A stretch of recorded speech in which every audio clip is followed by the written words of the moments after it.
This story is about the magical hammer. ये कहानी जादुई हथौड़े के बारे में है। नमस्ते। कहानी शुरू करते हैं। कई साल पहले रामपुर नामक एक गांव में रामदास नाम का एक लोहार रहता था। उसका एक भरा पूरा परिवार था। परिवार का भरण पोषण करने के लिए उसे दिन रात काम करना पड़ता था। हमेशा की तरह आज भी काम पर जाने से पहले रामदास ने अपनी पत्नी से खाने की पोटली बांधने के लिए कहा। पत्नी जब पोटली लेकर आई तो रामदास ने कहा, मुझे आज आने में देर हो जाएगी, शायद मैं रात ही को आऊं। इतना कहकर रामदास अपने काम पर निकल गया। काम पर जाने का रास्ता एक जंगल से होकर गुजरता था। जंगल में पहुंचते ही रामदास को कुछ आवाज सुनाई दी। जैसे ही रामदास थोड़ा पास गया तो उसने देखा कि एक साधु देवताओं का मंत्र जप रहा है और साथ ही हंस रहा है। हैरान होकर रामदास ने साधु से पूछा, आप ठीक हैं? उस साधु को रामदास नहीं जानता था, लेकिन साधु ने एकदम से उसका नाम लेकर कहा, आओ रामदास बेटा, मैं तुम्हारा ही इंतजार कर रहा था। मैं भूखा हूँ, मुझे अपने खाने की पोटली से कुछ खिला दो। बाबा से अपना नाम सुनकर रामदास हैरान रह गया, लेकिन बिना कोई सवाल किए सीधे अपने खाने की पोटली निकालकर साधु को दे दी। देखते ही देखते साधु ने रामदास का सारा खाना खा लिया। उसके बाद उस साधु ने कहा, बेटा, मुझे माफ करना, मैं तो सारा खाना खा गया, अब तुम क्या खाओगे? रामदास ने कहा, कोई बात नहीं साधु बाबा, मैं काम करने के लिए बाजार जा रहा हूँ, तो मैं वहीं कुछ खा लूंगा।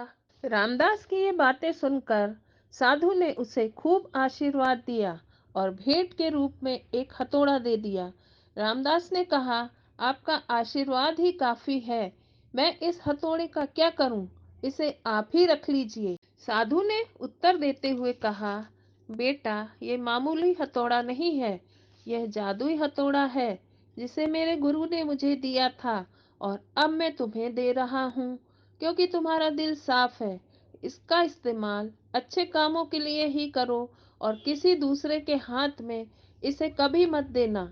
इसके बाद साधु बाबा अदृश्य हो गए। रामदास ने हाथ में हथौड़ा लेकर बाजार में काम करने के लिए अपना रास्ता लिया। काम करते समय उसके दिमाग में आया कि आज इसी हथौड़े से लोहा पीटता हूँ। जैसे ही उसने लोहे पर हथौड़े से चोट मारी, वह सीधा औजार बन गया।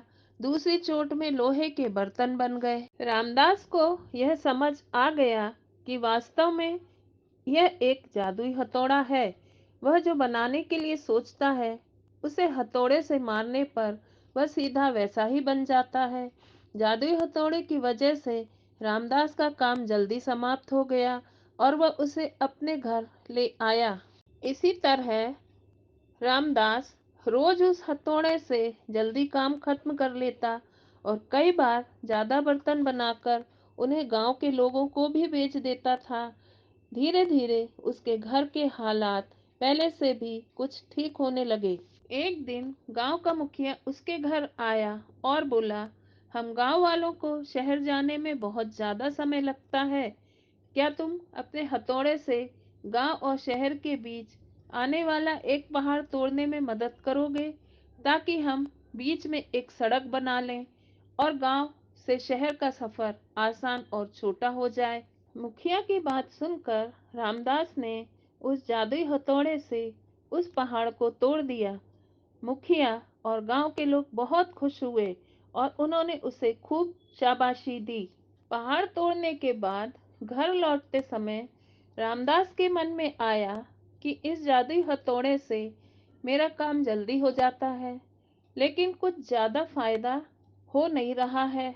इसी सोच में डूबा हुआ रामदास घर जाने की जगह दुखी होकर जंगल की तरफ चला गया। उस जंगल में दोबारा रामदास को वही साधु बाबा दिखाई दिया। रामदास ने उन्हें अपने मन की सारी बातें बता दी। साधु ने कहा, इसका उपयोग औजार और बर्तन बनाने व पहाड़ तोड़ने तक सीमित नहीं है। इससे तुम अपने मन का कुछ भी बना सकते हो और किसी भी कठिन चीज को आसानी से तोड़ सकते हो। रामदास ने और भी अच्छे से साधु बाबा से उस जादुई हथौड़े को इस्तेमाल करने का तरीका सीखा। फिर क्या था? रामदास ने जादुई हथौड़े की मदद से बहुत धन कमाया। अब रामदास एक सफल और अमीर आदमी बन गया था। इसके बाद उसे जब भी उस जादुई हथौड़े की जरूरत महसूस होती थी, तभी वह उसका इस्तेमाल करता था और इस बात का हमेशा ध्यान रखता था कि उस जादुई हथौड़े से कोई गलत काम ना हो और ना ही वह किसी और के हाथ लगे। इस कहानी से हमें यह सीख मिलती है कि आपके पास चाहे कोई भी वस्तु हो, आपको उसका इस्तेमाल करने का पूर्ण ज्ञान होना चाहिए और उसका उचित इस्तेमाल पूर्ण रूप से करना चाहिए। उसके साथ ही अपने पास मौजूद किसी भी सामान का मूल्य समझना बहुत ज़रूरी है। व्यर्थ हताश होने से कभी काम पूरा नहीं होता है। कहानी समाप्त। धन्यवाद। कहानी पसंद आए तो वीडियो को लाइक, चैनल को सब्सक्राइब और शेयर करना ना भूलें।